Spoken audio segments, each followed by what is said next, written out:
ഇവിടെ ചെറിയ പ്രായത്തിൽ ലഹരി ഉപയോഗിച്ചു. അത് വേടൻ തന്നെ വെളിപ്പെടുത്തിയതാണ് നമ്മുടെ അഭിമുഖത്തിലടക്കം. ഈ കേസായപ്പോൾ അദ്ദേഹം എന്താണ് തന്റെ ഫ്ളാറ്റിൽ നിന്ന് ലഹരിമരുന്ന് അടക്കം വേടനെയും സുഹൃത്തുക്കളെയും പിടിച്ച സംഭവം നമ്മൾ കണ്ടതാണ്.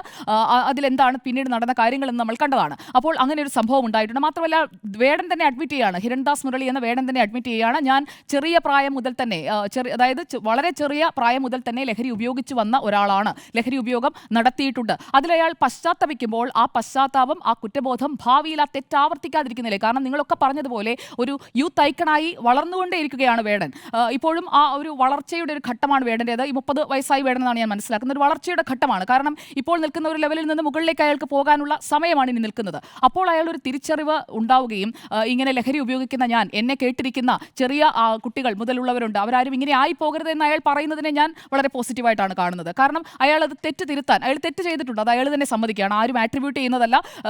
താങ്കളുടെ ഭാഷയിൽ പറഞ്ഞു കഴിഞ്ഞാൽ സംഘപരിവാരം അയാളെ ഒരു മയക്കുമരുന്ന് ഉപയോഗിക്കുന്ന, മദ്യം ഉപയോഗിക്കുന്ന, ലഹരി ഉപയോഗിക്കുന്ന ഒരാളെ ആരും ചിത്രീകരിക്കുന്നില്ല. അയാൾ തന്നെ ഓപ്പൺ അഡ്മിഷനാണ്, അയാൾ തന്നെ അഡ്മിറ്റ് ചെയ്യുന്നതാണ്.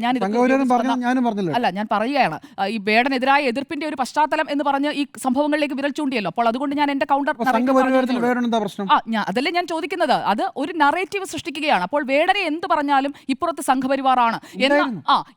സംഘപരിവാറാണ് എന്ന് സ്ഥാപിക്കാൻ ശ്രമിക്കുകയാണ്. അതിനോട് ഞാൻ വിയോജിക്കുകയാണ്. അതാണ് ഞാൻ പറഞ്ഞത്.